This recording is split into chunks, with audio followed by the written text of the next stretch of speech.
This is a Manx Tholtan, a Manx Celtic word describing the ruins of an old home.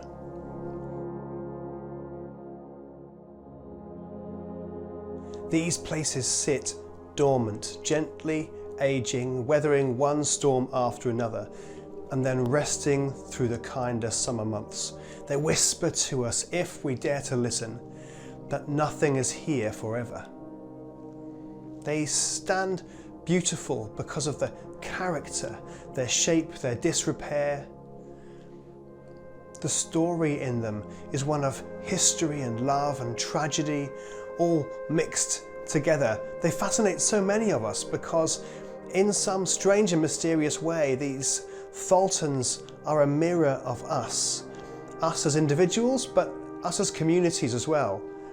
We're all cracked and broken. All of us have history mixed with love and tragedy and mistakes, laughter, brightness, and also emptiness. Perhaps this is especially true of communities we're a part of. So many communities we join begin as places of hope and vision, like a new drama group, a new community choir, a new church, a new team at work, a new family. And soon the cracks appear and the roof starts to fall in. And before we know it, what we started off with feels like this.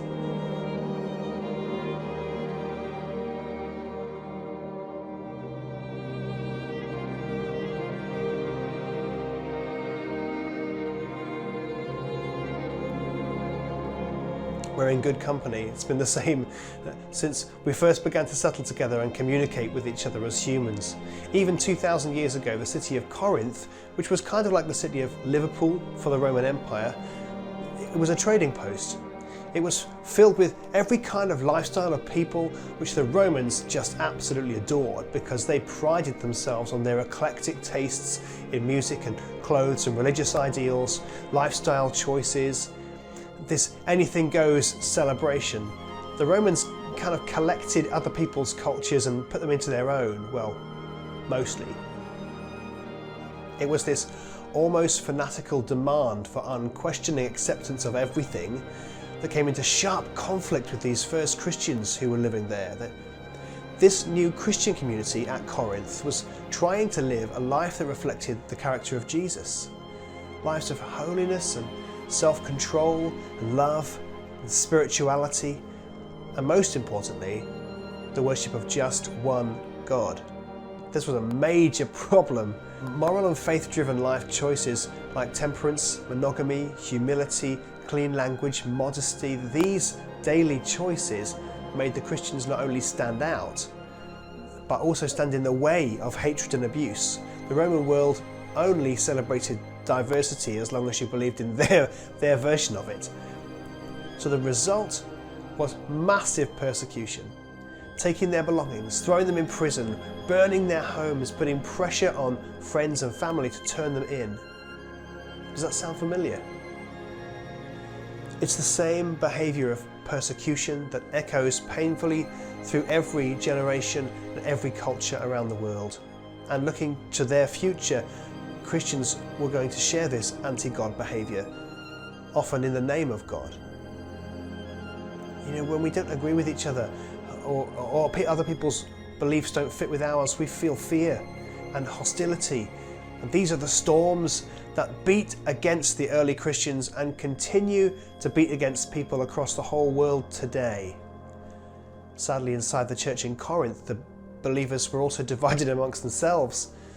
Some of that came from what they saw as spiritual stuff, you know, the competition to be the most spiritual. Some came from which church leader they were going to follow. Was it going to be Peter or Paul or Apollos? Some from differences in how they acted out their new faith in Jesus. Should they be vegetarians? Should they drink alcohol? Should they be married or be single? How should they dress or speak? Where were the boundaries of physical affection outside of marriage? These divisions and persecution from outside as well made them feel like a crumbling house. Right there at the start of the Christian faith, this community of people were struggling with how things were already starting to feel like a Tholtan.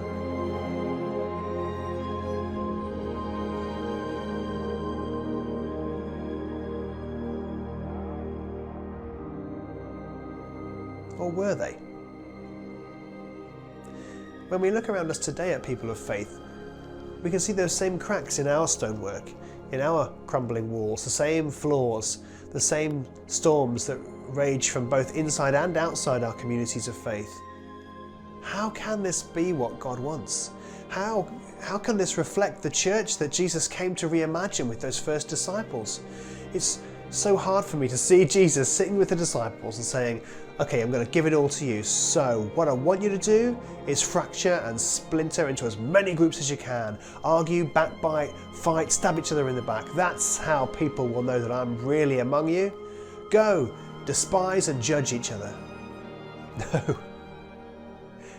No, there has to be something else.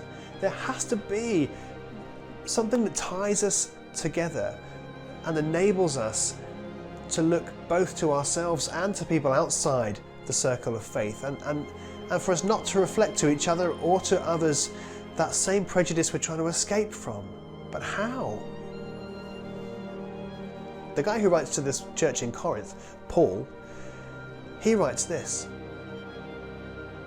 we have this treasure in jars of clay to show that this all-surpassing power is from God and not from us. We're hard pressed on every side, but we're not crushed. We're perplexed, but we're not in despair. We are persecuted, but we're not abandoned. We are struck down, but we are not destroyed. For this writer, it was the imperfections, the cracks, the flaws, the fragility of our humanness which actually pointed to the fact that God was at work within them.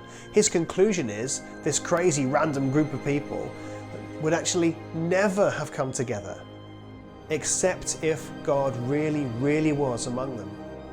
He wanted them to remember the otherness of Jesus amongst them, things that only God could have done. It was from God, not them. The times they'd been healed, physically, emotionally, spiritually, the relationships that they'd formed between them despite their differences, from God, not from them. The words of Jesus that had brought them together, and the experience of complete forgiveness with God thanks to Jesus' death on that cross, his painful and beautiful death and resurrection. This is God, not humanity. When they've been persecuted together, met together and prayed together and given to each other and sacrificed for each other and heard God speaking through each other, not themselves, but from God. The gifts that they'd seen God give to individuals: prophecy, healing, miracles, generosity, faith, helping, hospitality, teaching, and the list goes on and on. For Paul, the house that we still form today as Christians will always be incomplete, cracked, broken, damaged, because we're the bricks and we are all broken. The only common factor bringing us all together is Jesus. Storms will still rage against us, both from outside our communities of faith and from inside, because we remain imperfect, we remain human. But little by little, we transform as a house. Our stones that are sitting on top of each other and with each other, one day the whole Tholtan will be restored to its intended design and beauty. For now, we live like this. So may we remember our own brokenness and allow God to continue his transforming work. May we commit to resisting hatred and division and intolerance, even if it's thrown back at us. May we see Jesus as our restorer, both for ourselves and our faith communities and the whole world around us. And may we truly see Jesus clearly as this treasure in our fallible jars of clay, God's all-surpassing, transforming power. It's from him and not from us.